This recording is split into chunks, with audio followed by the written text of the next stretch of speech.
Today is January 27th, 2021. A new strain of coronavirus is catching steam around the world. Democrats, once opposed to lockdowns, are now changing course, and McConnell concedes control in order to maintain the filibuster.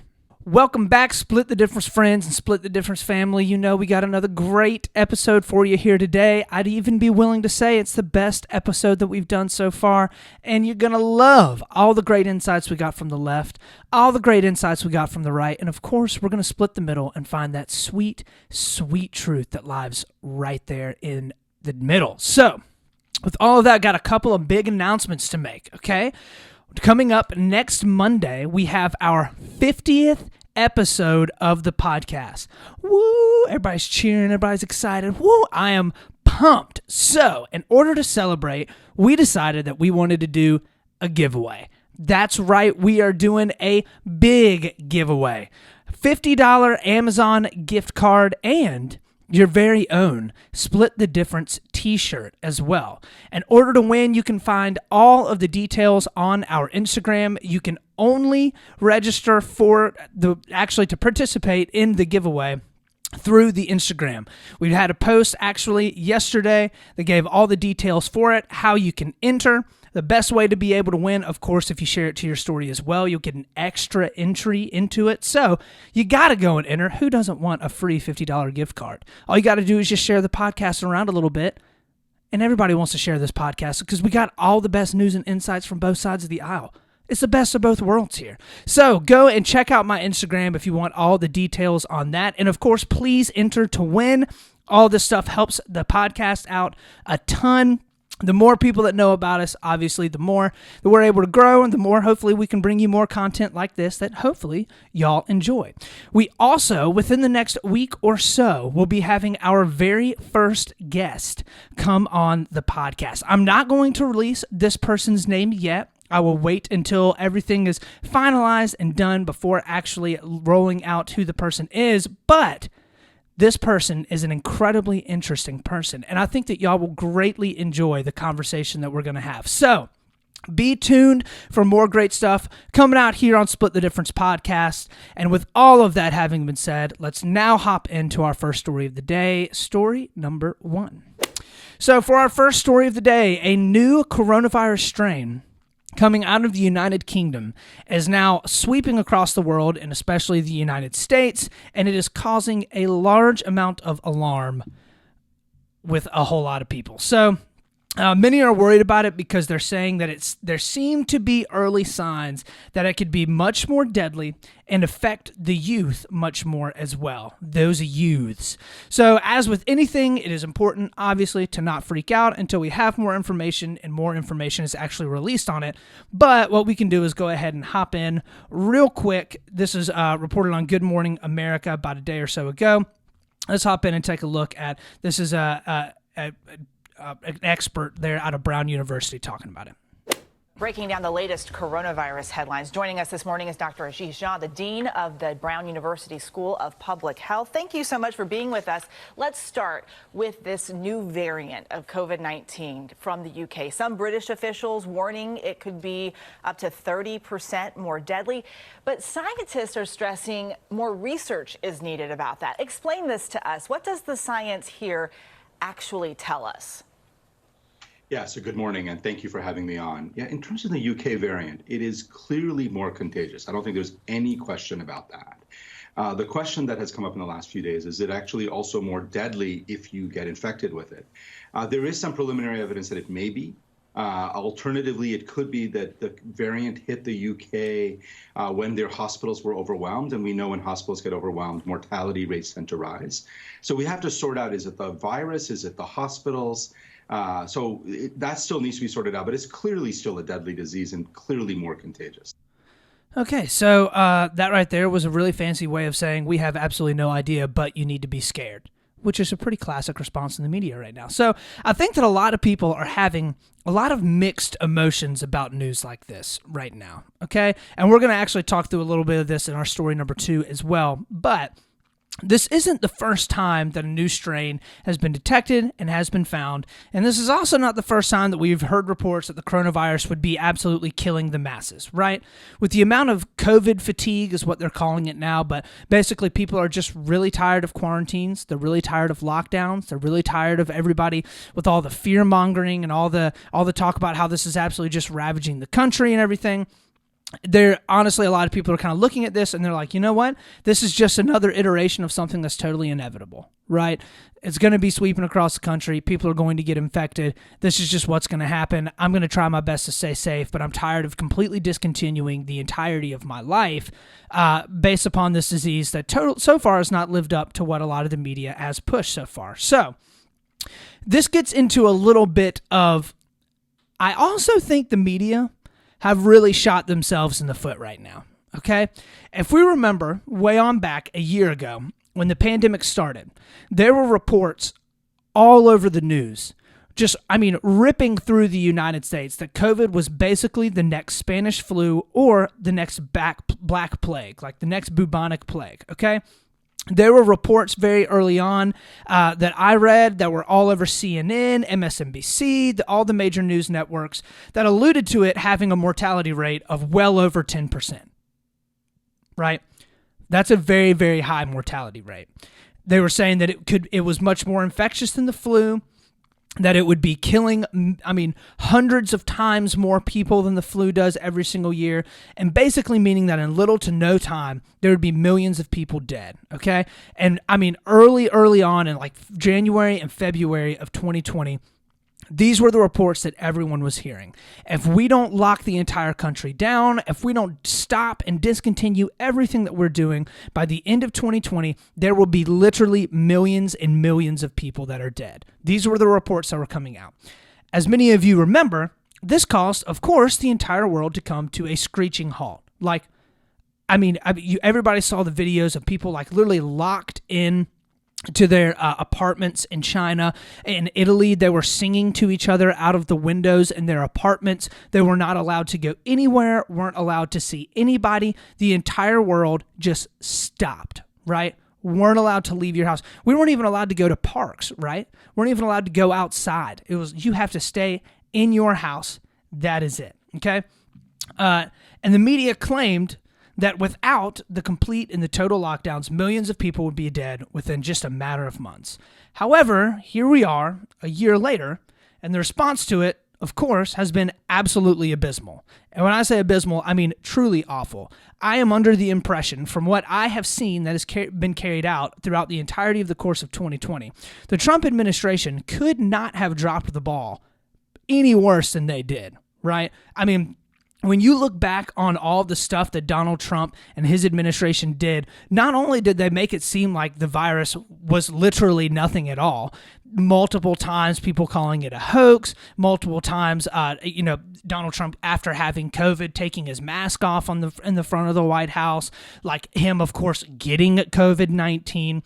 But, states were competing with one another for PPE. States were competing with one another for masks. Like, there was a gigantic mask shortage. There was a gigantic toilet paper shortage. Like, literally nothing went right that needed to go right. And everything that the Trump administration needed to do to make sure that things were going to be carried out properly, they didn't do. Outside of closing down travel from China very early on. Which is like, good. I'm glad that Donald Trump did that. That was something that needed to be done. That was just about it. After that, Donald Trump was like, no, it's not real. We don't need to worry about it at all. So from the shutdowns that happened to the very poor information to the denying of it being a problem at all, and now, of course, the vaccine rollout, which is just, absolutely horrendous, right? There are not even close to enough vaccinations being rolled out in the United States that actually need to be rolled out. But with all of that happening, there still are not millions upon millions of people that are dead. Now, please hear me when I say 400,000 deaths is absolutely terrible, right? The coronavirus is still killing people. It is still infecting people, and it is still something that we need to be tackling and confronting head on as a country, and our leadership needs to be stepping in, doing everything they can to slow it down and to bring it to a stop. Absolutely, okay? But the media seem to be doing this like two-part line dance, right? Where they're like on one hand saying that the Trump administration handled the pandemic incredibly poorly and that it was absolutely awful, while at the same time saying that it's the worst pandemic and the worst sickness that could have possibly been made in over 100 years and that it's going to kill everybody, right? You can't have both, okay? You either say, all right, Donald Trump really dropped the ball, right? But fortunately, the mortality rate isn't nearly as high as we thought that it would be, right? Or there has to be a give somewhere, right? Do you see what I'm saying? So I think what's really, really interesting to me is now this new variant that's coming out could be incredibly more contagious, right? It could be incredibly more deadly, okay? But people aren't going to believe it. There is zero trust in the American media conglomerate right now. Everybody that is watching this is like, well, we've seen all this being said before, right? We remember just a year ago when they were saying that this, coronavirus is going to be coming out and just killing millions upon millions of people. And so far it hasn't happened. And it didn't. They're also saying that all of the controls and everything around it were terrible. So it, obviously it was going to blow up as fast as it possibly could with the way the Trump administration handled it. Why aren't there millions upon millions of people dead? Do I believe what the media is saying right now when they're saying that it's much more deadly?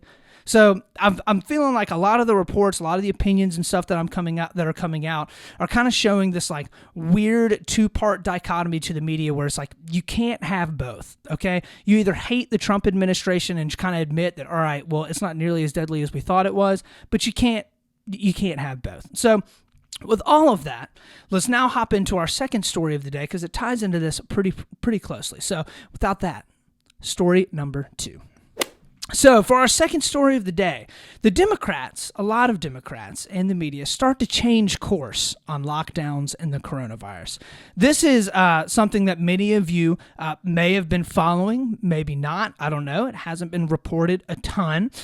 So I have spent the majority of my time over the past probably month really crapping on Trump and the right side of the aisle, right? I mean, and justifiably so. A lot of the stuff that's been happening on the right side of the aisle has just been what are they doing, right? Just craziness going on over there. I mean, it's been a lot of layups, but now it's kind of time, I think, to start looking at a little bit of the hypocrisy that's happening right now on the left, because there's plenty on both sides of the aisle. So every bit of this that I'm about to say may be completely coincidental, okay? Could be. But I am not very inclined to think so. So Biden has been in office for a full week now. And everyone is really starting to settle into the new normal, okay, whatever that new normal means. Here are just a couple of things that have happened over the past week, specifically surrounding COVID-19, okay? So, an hour after Joe Biden's inauguration, the World Health Organization came out and changed the requirements, or basically not necessarily the requirements, but the standards for counting a COVID test as positive, okay? Basically what it says is that there should be a lower cycle threshold for the amount of viral load in a person's body in order to count them as a positive, okay? The CT, or the cycle threshold, is inversely proportional to the patient's viral load, meaning that the higher the required cycle threshold is in a test, the less likely the patient is to have COVID and actually be contagious. So the World Health Organization very, very quietly announced that they should now lower the threshold that would be required in order for someone to be actually, deemed as positive for coronavirus. And when I say quietly, I mean that I could find 0 videos of it on YouTube, couldn't find any major news network that reported on this. I literally had to go digging into the World Health Organization's website, and the only reason why I heard about it was because I saw some random person post about it online, and they were kind of like, well, this seems a little weird, right? So basically what this means is that this is going to result in a pretty sizable reduction in the amount of positive tests that are officially reported, okay, through the CDC, through the World Health Organization, all of the different organizations of the world. There are going to be a very, very large increase in the number of negative tests that come out around the coronavirus, because now the threshold is different for what they would have considered a positive coronavirus test. only an hour after Biden's inauguration. And California, Governor Newsom, good old Gavin Newsom, what a guy, on Monday lifted a statewide stay-at-home order allowing for restaurants and bars to open back up with outdoor dining. Right now, LA is the biggest hotspot for coronavirus in the entire country. In Michigan, Governor Gretchen Whitmer, who was incredibly critical of Donald Trump and his all of the stuff that he wanted to do with the coronavirus, announced that bars and restaurants would be permitted to open back up at 25% capacity. New York Governor Andrew Cuomo, that genius of Andrew Cuomo, tweeted this just before Biden got into office. Quote, "We simply cannot stay closed until the vaccine hits critical mass. The cost is too high. We will have nothing left to open. We must reopen the economy, but we must do it smartly and safely."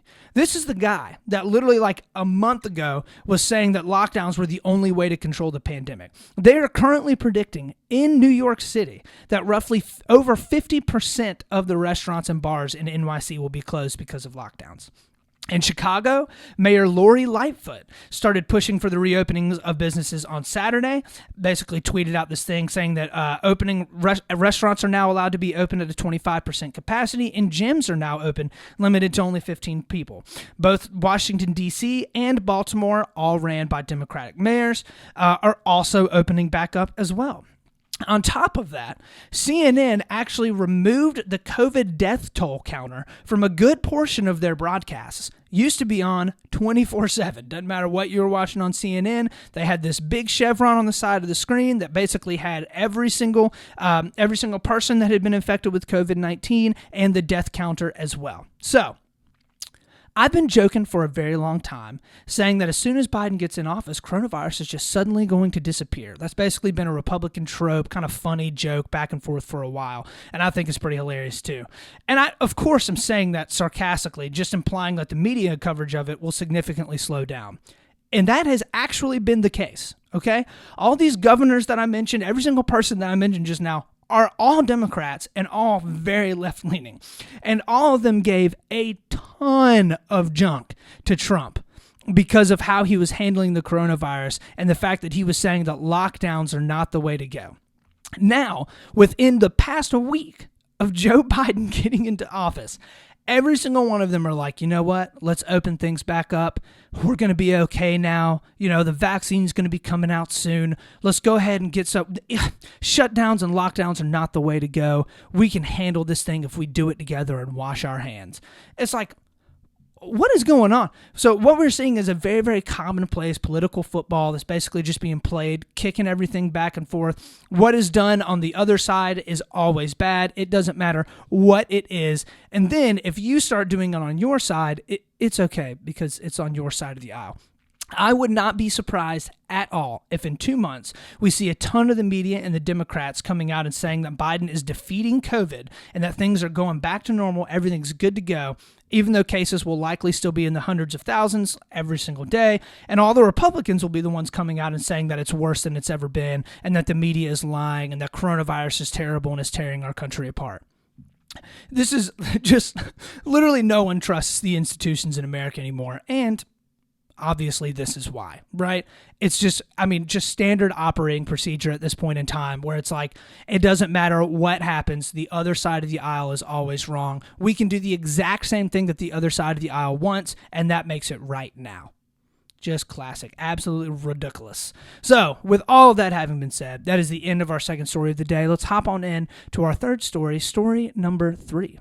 So, for our third story of the day, we've got McConnell and the filibuster. So, behind the scenes in the Senate right now, there's a huge fight going on, okay? Whenever there's a 50-50 tie in the Senate, they have to hash out and vote on an agreement as to how things will be kind of playing out going forward, okay? They've got to figure out how to break up the different committees, who's going to be in control of those committees, what those committees are going to look like, get the right people that they want into all those different, legislative boards and whatnot. And oftentimes they really have to, the big thing is just divvying up the power across the Senate. And until that happens, the party that was formerly in charge are basically going to be running the show a little bit. So Democrats, of course, want to move forward on getting that agreement done so that they can assume the majority power within the Senate, because right now they technically have the majority, right? With Kamala Harris being the 51st vote. So, however, Mitch McConnell wasn't letting and didn't want to let anything go forward until they had an agreement that the filibuster would not be on the chopping block, okay?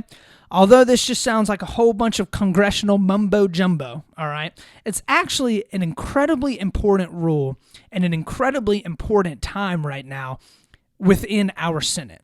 So I think that we need to take a little bit of time, kind of look at what's happening, look at what both sides of the aisle are thinking about all of this, and then kind of explain what a filibuster is, because you may have seen it in the news or you may not be sure what exactly it is. So we're going to talk through that, and we're going to talk about like why this is such an important and crucial part really in our country's history right now, and see, what all it'll mean going forward. So what is a filibuster? So the filibuster is a rule that allows for an unlimited amount of time for people to, quote, debate or give their reasoning about why a bill should not be passed while the bill is on the floor for a vote. So in order to end a debate, okay, because it technically could go on forever, in order to end a debate, there has to be a vote casted to provide cloture, okay? Originally, unlimited debate was allowed in the House of Representatives and in the Senate, but as the House of Representatives started to grow, they decided to get rid of the rule because there were just simply way too many people in there, and the idea was basically with 435 people within the House of Representatives, everything could get filibustered forever. So they got rid of that. Things are passed, basically, things get debated and they get voted on in the House. So in the Senate, however, you're allowed to continue to filibuster. In 1917, the Senate passed a rule in order to be able to end filibusters by people, basically through the Cloture Rule, okay? So cloture in 1917, it was required that a 2/3 majority could vote in order to end debate on a bill. So that basically meant 67 voters would have to be able to vote, and they could say, you know what, the debate is over, we're going to go ahead and continue on, and we're going to vote on this bill. So then in 1975, they lowered that bar down to 3/5 or 60 votes in order to get cloture and end a debate or end a filibuster. So the filibuster has a very, very long history as a device used by the minority in the Senate to be able to block legislation that they don't like. Most recently, Mitch McConnell used it a ton to block a ton of stuff that Barack Obama wanted to use. The Democrats also used it as well in 2016 through 2020 when Trump was in office and they had the minority in the Senate as well.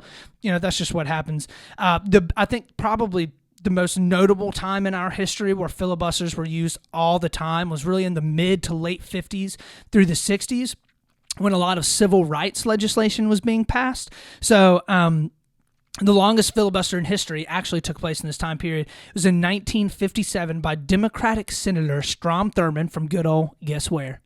South Carolina. That's right. He stood up and talked for 24 hours and 18 minutes straight in order to block the Civil Rights Act of 1957. Okay? Over 24 hours that man stood up and talked. So, as many of you have probably heard, a lot of times they're not actually presenting any arguments. They can literally just get up at the front of the Senate floor and read a phone book, and they can just keep going and keep going. This is used to kind of hold the debate hostage for a little while so that a vote can't be taken on the bill. So the idea is you could essentially have 50 Republicans get up, present their arguments as to why a bill shouldn't be passed, and essentially keep going on forever, and the bill, of course, never actually gets to be voted on. Now, normally, if something gets filibustered for a really long time, the majority leader will just pull the vote from the floor and either rework it or just not vote on it altogether. So although it sounds really dumb, and you may be sitting there like, why in the world would we allow for that to happen? It's actually a very, very strong tool that can be used by the minority in Senate to be able to block and, basically stop legislation that would not be beneficial for their constituents, okay? Without it, just a simple majority in the Senate would be able to pass any and all legislation that they'd want.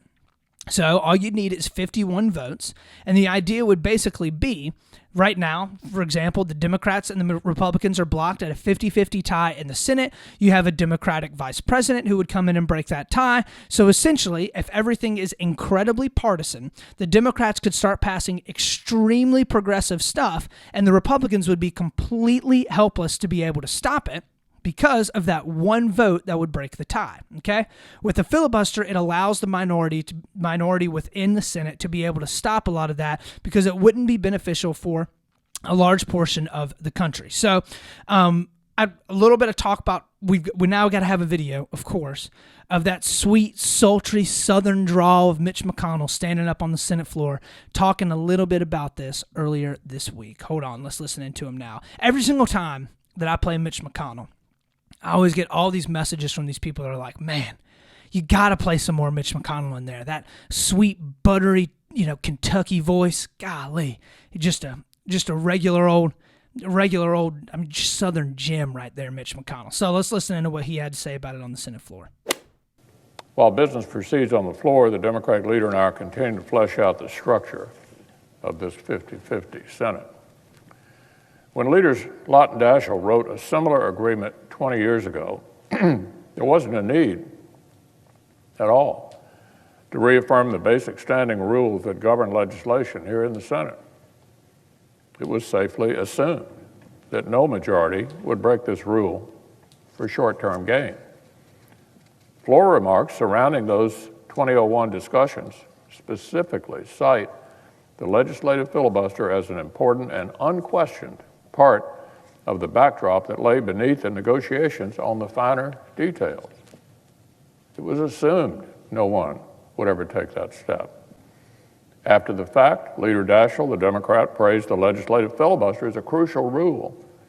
President Biden has praised this distinctive feature of the Senate on many occasions. All right, so there's the towering intellect and genius of Mitch McConnell, basically presenting his argument, talking a little bit about the history of the filibuster over the past 20 years or so, and how all of a sudden it is starting to come into question because the Democrats want to be able to ram through a lot of their legislative stuff that they've promised the American people or their constituents, okay? So, although I don't agree with Mitch McConnell often, I have to agree with him 100% here. I think that getting rid of the filibuster is just the next step in the road for causing a way, way larger amount of political turmoil in this country, okay? The filibuster is there very specifically for the minority party in Congress, in the Senate specifically, okay?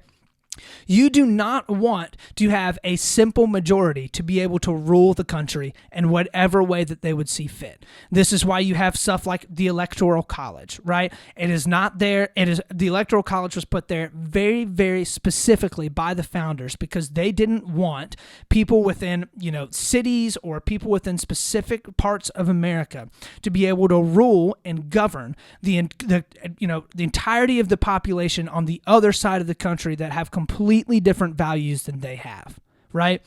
You do not want a simple majority to crush a simple minority. That's just not what makes for good government. That's not what makes for happy constituents and happy citizens. It would cause a lot more political turmoil should the filibuster actually be removed. And as Mitch McConnell talked a little bit about, and some of the statements and stuff that he's given around this, the Democrats will love getting rid of the filibuster right now. However, the Democrats will not be in control forever. They won't. If history tells us anything, the Democrats will likely lose control of the Senate and the House of Representatives in the midterms in 2022. That is normally what happens, okay?